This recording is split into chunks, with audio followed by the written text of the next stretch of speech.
gentlemen, and welcome to a whole new episode of your program Windows, in which we're always keen to bring you interesting topics in diverse fields. Egypt is blessed with approximately 60% of its inhabitants under the age of 30, while also 21.3 million of young faces between the age of 18 and 29. This is a massive, huge development and investment when it comes to pre-mind, creation, innovation, and also shaping the path for the next generation according or parallel with the state's vision. And to shed more light on this topic, I'm so delighted to be accompanied here in the studio by Dr. Amira Sabeq, the strategic management and the leadership expert. Good evening, doctor. Good evening to you and all your audience. It's always a pleasure. Always my pleasure. Thank you. Well, doctor, of course, as we said, like Egypt is so blessed to have this big number of investment, which it is really an investment when it comes to different sectors of the state and the different departments. As we witnessed this, the conclusion or the new government and the new cabinet today was also His Excellency President Abdel Fattah al-Sisi addressing for access. One of the main topics or one of the main axes are directed to the youth and its development and education and innovation and more of that. So tell us more about this vision when it comes to Egypt. Okay, let's start by saying that planning for the future without youth is planning with no future. If you are putting policies for the future and youth are not included, so you are planning for no future because you don't know what will be in the future. So when we talk about youth, youth cannot be any more like passive recipients. They have to be part of our national growth strategy. Let me ask you a question. If you as a person in your working place or working environment, you don't feel that you are important, you don't feel that you are of value, will you give? No. We have three types of people. If they don't feel that they are of value, I as a person, I'm not of value, I can say, okay, fine, I'm not of value, I will not do anything, I will enjoy my apathy, I don't care, and I will survive, okay? Other people say, but I have passion, I have capabilities, and I can give, I can add, but I don't have that chance and I have to accept what I'm in. And there is a third group who just leave, okay? These three, we don't want them anymore. We want people who are passionate, and that's why the President is urging on this. We want people who are passionate, we want people who are adding value, we want people who feel that they have voice and they want to build and they want to be, they need to have civic engagement. I mean, when the President is calling for the youth, he knows that this is the real wealth for the future. Investing in them will be something like, we can call it a demographic dividend. When you invest in a project, you put all your effort, you put all your money, you put all your time, because you are waiting for good dividend, you want money. Why don't we invest in our youth as demographic dividend? Because youth can come from different areas in Egypt, they can come with different exposures, different mentalities. So why not invest in them and get out the energy, the adaptability, the capabilities? We will reap innovation, we will reap civic engagement, as we said, we will reap productivity, and that's why, because now we are seeking anything that can add to our productivity.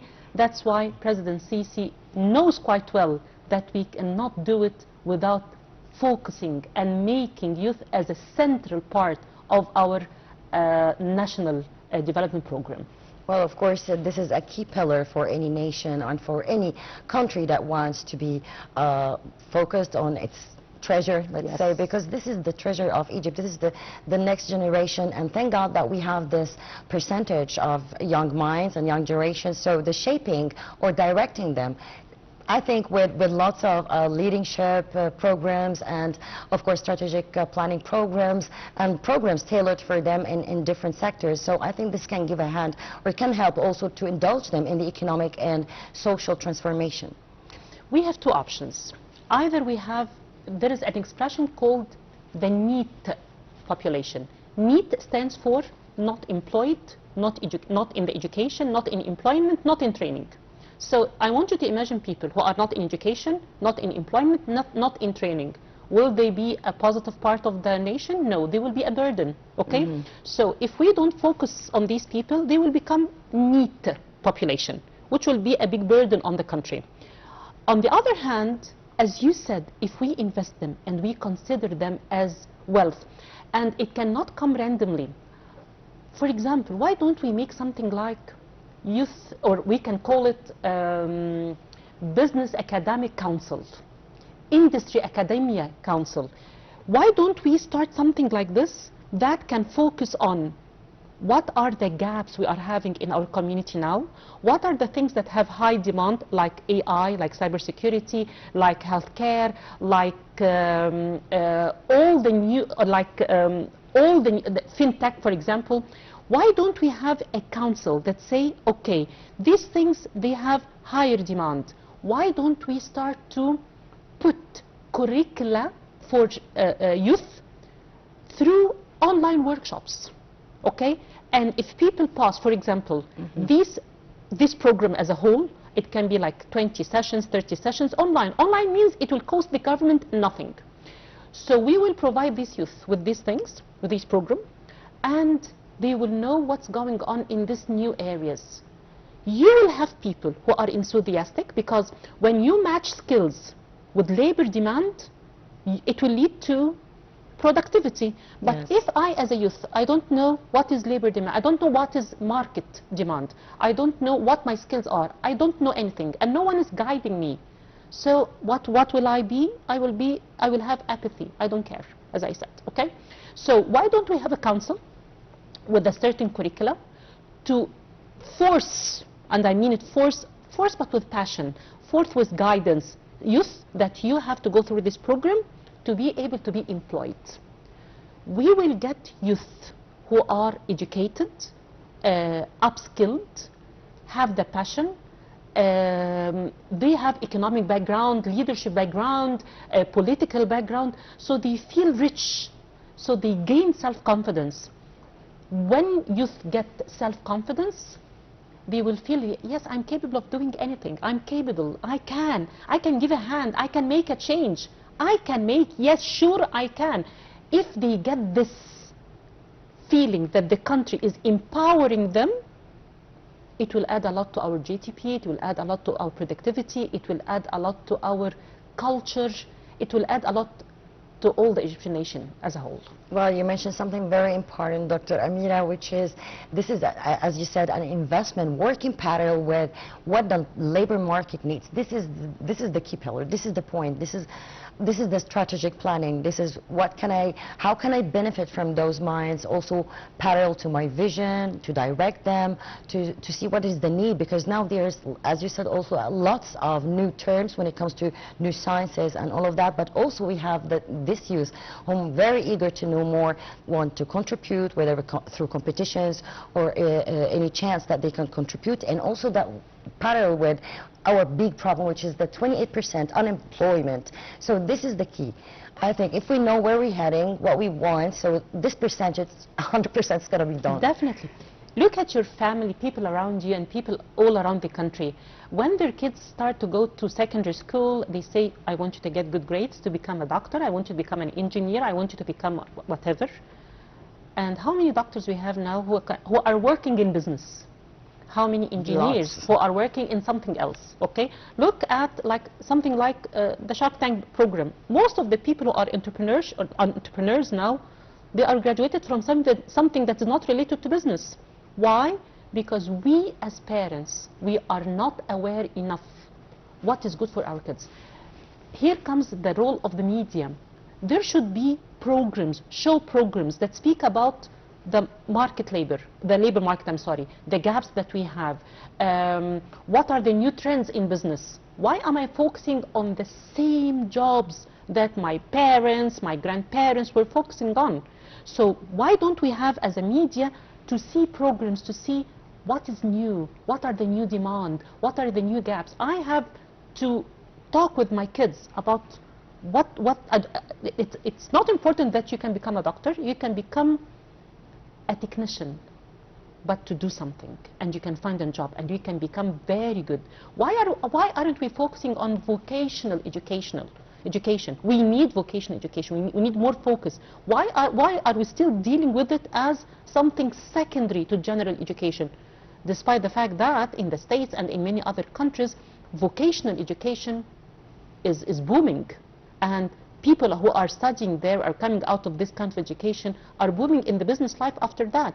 So I think that we need to spread awareness among parents, among youth about, as we said, the market needs or the labor market needs, so that they can decide. Now, if you can get any of the youth, what would you like to become?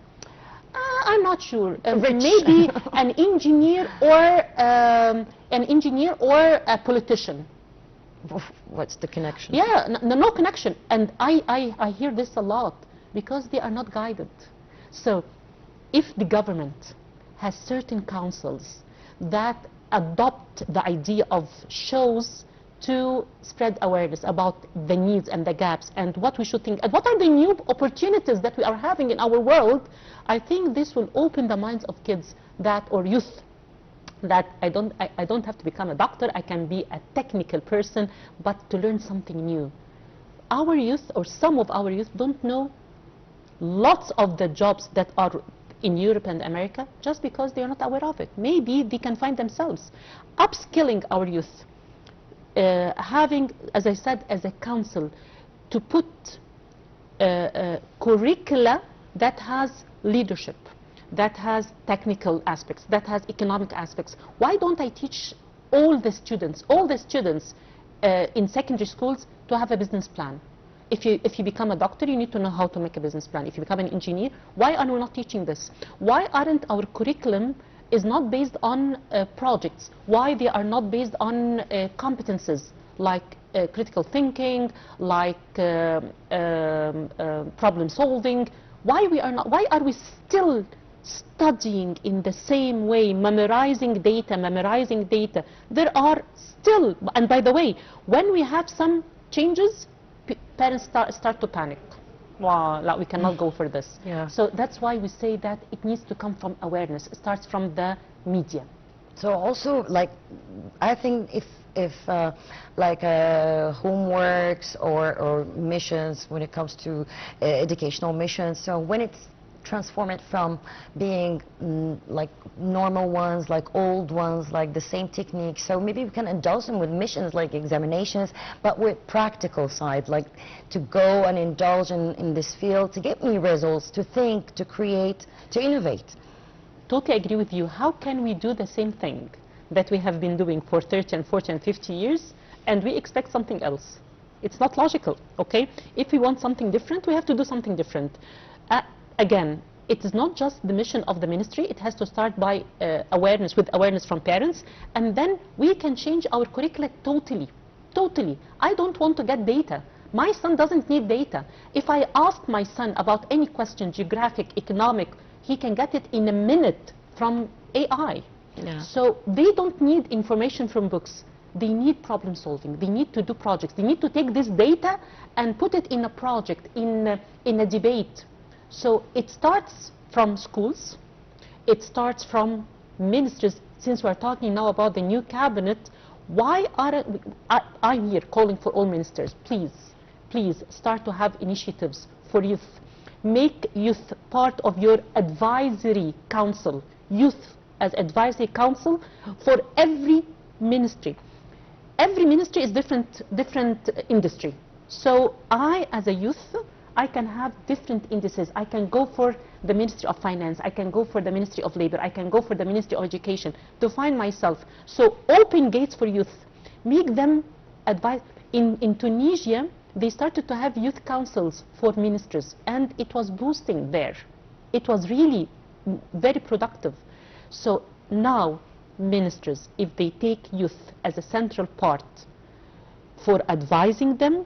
And by the way, when I say youth, I'm not talking only from Cairo. I'm not talking about urban areas, urban and rural. We need to have different views. And please, why don't you guide them? Listen to ideas. Listen to ideas. But youth only have ideas. They don't have experience. They don't have backgrounds. So we have to integrate the innovation and ideas and the new knowledge of the youth and the passion of youth. Take it to mentoring councils, people who can take the ideas, organize them in business plans, organize them in whatever. And why don't we have incubators? Why don't we have accelerators to take these ideas and change them into real business? Why don't banks start to give like low interest grants for youth to start their own business? I want you to imagine if percentage of this 28% who don't want to be employed or who cannot be employed, but they have very smart ideas and they start to make startups.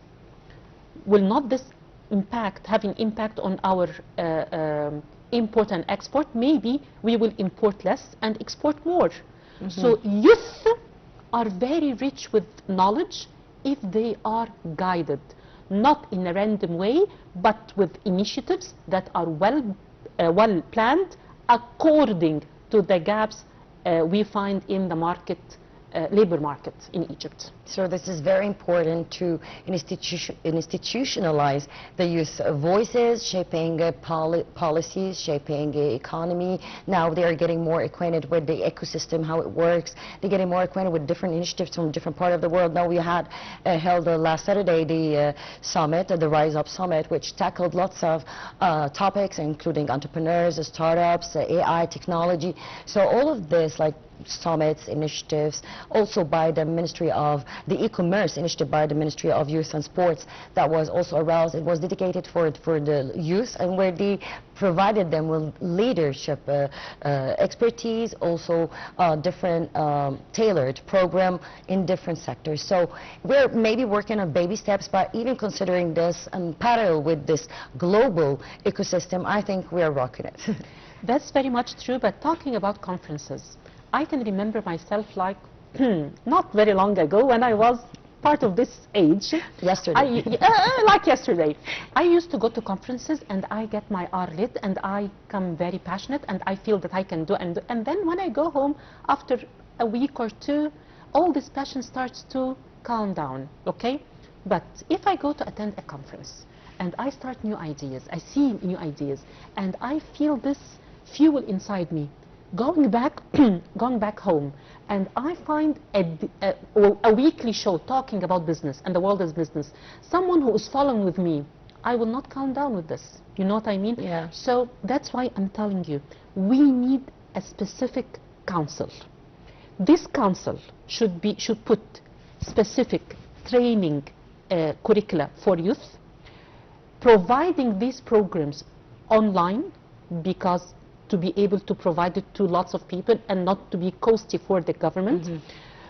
To spread awareness about the new businesses that are available, and to tell people, go and have an idea and start to have like a draft for it and come to us. We will tell you how to organize it. We will help you to get a grant. We will mentor you. We will tell you what KPIs do you need, when to start and where to start and how to start. If I, even if I don't have the passion to do anything, but people around me know that there are people who can help me. People will tell me, hey, go and find some help. At that time, I cannot say I don't know what to do, because this is, lots of people say it, I don't know what to do. I don't have guidance. If there is a council that, as I say, take hand by hand all these youth and guide them through AI awareness, guide them how they can use AI and make things new and simpler. If I help them to put tactical actions, they will feel confidence. By the way, when you talk with youth, you will find them that they are not taking steps because they don't want to, because they are afraid to. And why they are afraid? Because they are not equipped with knowledge. So youth will be there. They will not approach us. We as a government, we as ministers, we as people who care about we are as adults, we have to have specific, well-planned, well-spread through the media programs to take the hands of these people. And I have to add something. Ladies, still ladies is like 25% of the working rate. 25 is very few, although ladies, when they really go to the business life, they are very smart and they do lots of things. And they're very, very smart in finance too. Very smart in finance because they are used to do this at This home. at home, yeah. Yes, okay. So by nature they are very Yeah. good. Why don't we create funds for female empowerment, for female entrepreneurship? But I will tell these ladies, I will grant you money, but you are not allowed to take it unless you have to go through an educational program by us.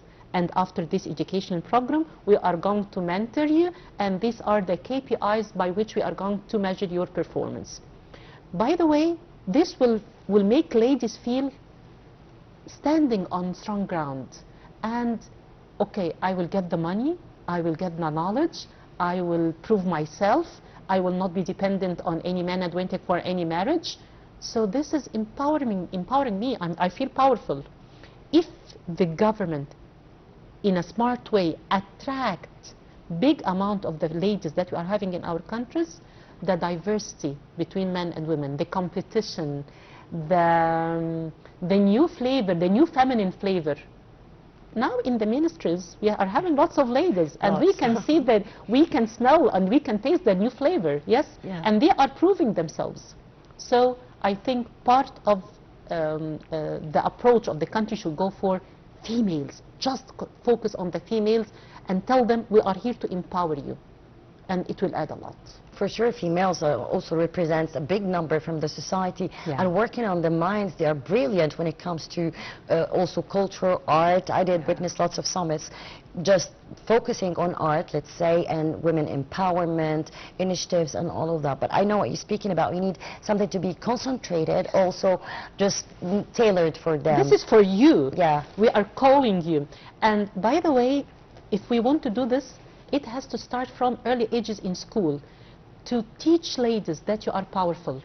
Talking about ladies and men, to be able to go through this, we have to teach mental education for kids in schools. Thank you. Mental education to make them know what values are, Yeah. what ethics are, what civic engagement is. And we have to start this instead of the violence and all the games. Why don't we give them mental education?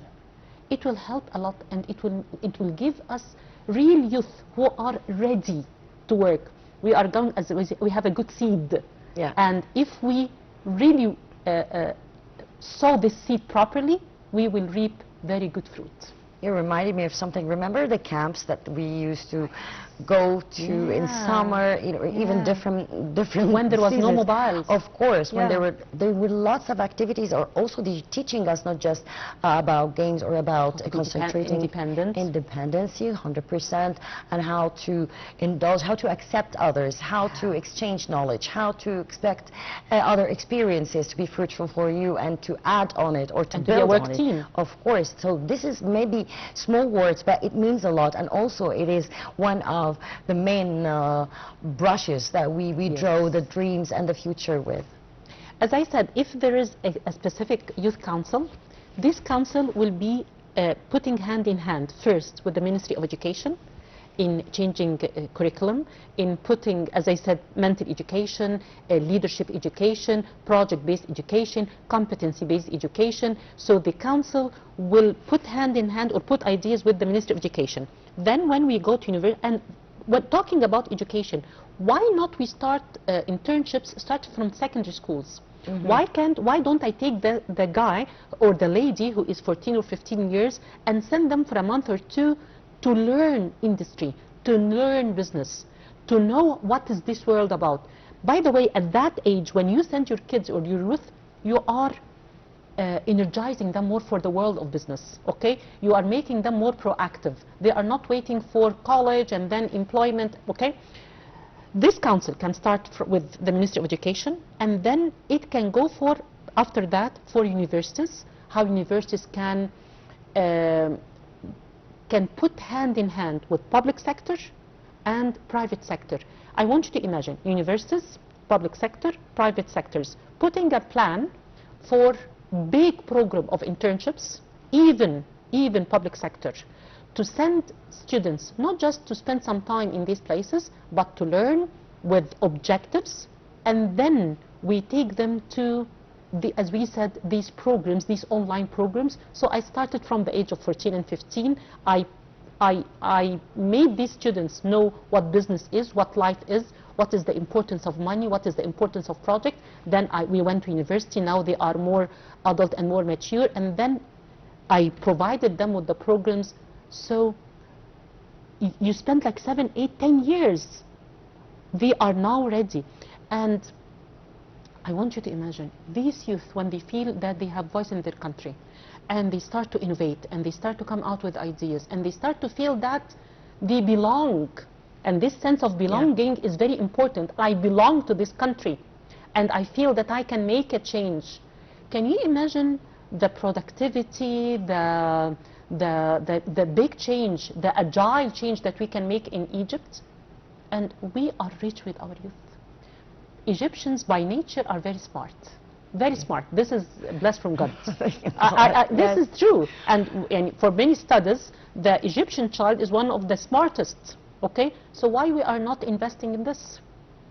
Through the Ministry of Finance, the Ministry of Education, the Ministry of Labor, all these ministries make youth advisory committee for you.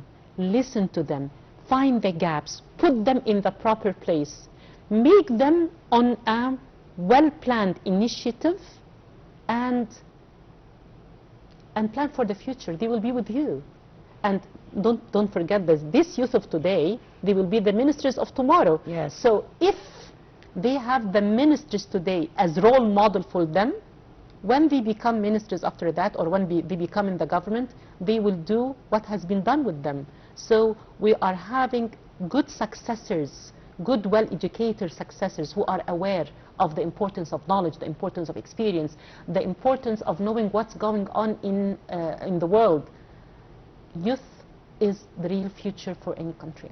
100%, I totally agree with you, because they are the fuel, let's say, of any nation. Like they can be used in different arenas when it comes. But I bet now the new generations, they are so aware. Like they're seeing lots of experiences ahead, or just being made it to international arenas. So they're looking at them. As you said, all they need is guidance and the readiness for that also. Because we did have the first initiative that we witnessed before was the Youth Forum, which also indulged lots of different ages from youth, indulging, mimicking ministries and the ministers in front of the ministers themselves, negotiating with them. So how I saw they were so confident, as you said, being heard, present, and unleashing what their capabilities are. Okay, let me tell you, okay, the youth that you're talking about that are full of confidence, look at them. They went to places that educated them these skills. The PPL, let's say. Yes. Okay. Which played a great role in this. 100%. Yes. Yeah. Okay. But let's go to the other people who have the will, but they didn't find the hand. They didn't find the support. That's why. Okay. Let's say we have a very nice picture, but it is cut into pieces. It's like a puzzle, but it's not put together. But what we need really now, what we really need, we have efforts by the Ministry of Education, we have efforts by the Ministry of Finance, we have efforts by the Ministry of all the ministers, but they are not integrated into one picture. That's why we need a council that has a well analysis for the labor market now. A council, a separated council that doesn't belong to any of these ministries, okay? That make the studies and make the analysis and know what we really need and what are the areas that have high demand in it. And accordingly, they have to set objectives according to the gaps.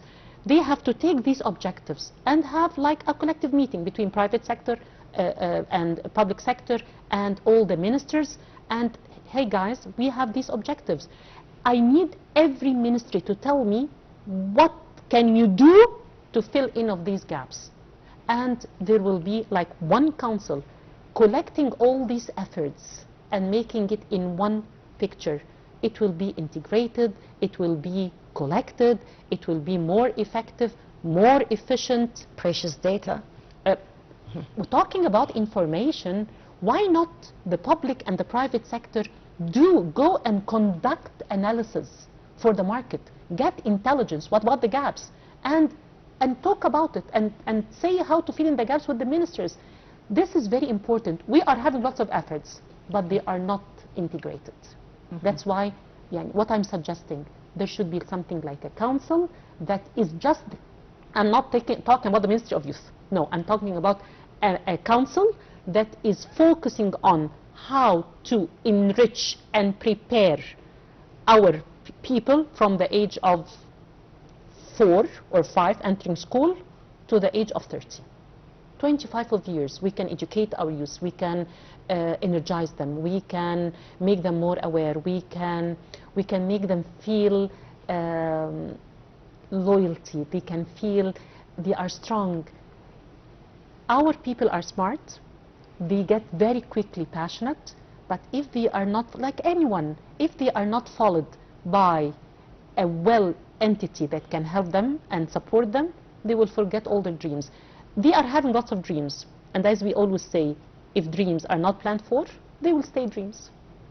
But True. if you want really to achieve them, there should be a clear, well-structured plan, and it has to be provided by cooperation between all ministries. Well, I bet the new cabinet is going to do a great job when it comes to Hopefully. youth We with are lots all of filled with initiatives. hope. I wish, yeah, of course. We will hear good news soon, because this was directed by His Excellency President Abdel Fattah al-Sisi. And of course, you know how Mrs. Intisar al-Sisi also supporting women, empowering them. And I bet like 2026 is going to witness a lot of changes when it comes to this different fields. We are all crossing our fingers for this. Exactly, empowering our nation, because we can face any challenges with our army of youth. Yes, our youth are precious. They are like diamonds, but they need care. Like anything precious, they need care, they need plan, they need to be heard, they need to be supported, they need to feel secure, they need to feel this is our place and we know what's going on. We know what's going on, and we have the skills we need. We have knowledge, we have training. I always feel that if you are wasting, you have people, either you make them a power for you to use, or you are making them a waste and a burden for you. And at the end of the day, they can never be a power for you unless, as I said, there is a plan, and there is conversation, and there is Trust. Trust. This is very important. Trust is the infrastructure for everything on earth. Okay? So if I trust my government, and I trust my ministers, and I trust that whatever effort I'm putting, I will get back to me and my family. If I feel that what I'm putting in any business, in my government, I will get it back, and I will have a decent life, I will give a lot. I'm sure, of course, we hope for the best, but I have a bad news that we came to the end of this episode. I'm so sorry.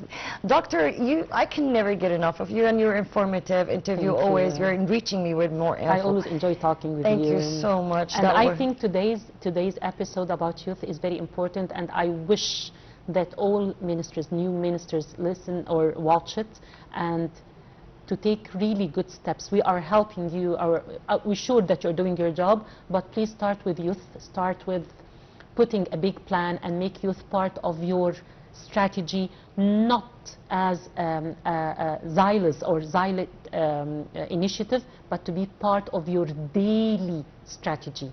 You will gain a lot, and our country will be more enriched and will be having more value. I'm sure that will be implemented very soon. Always a pleasure to be with you. Thank you, Dr. Amira Sabeq, the strategic management and the leadership expert. Thank you, ladies and gentlemen, for watching. That was Nishru Bakir.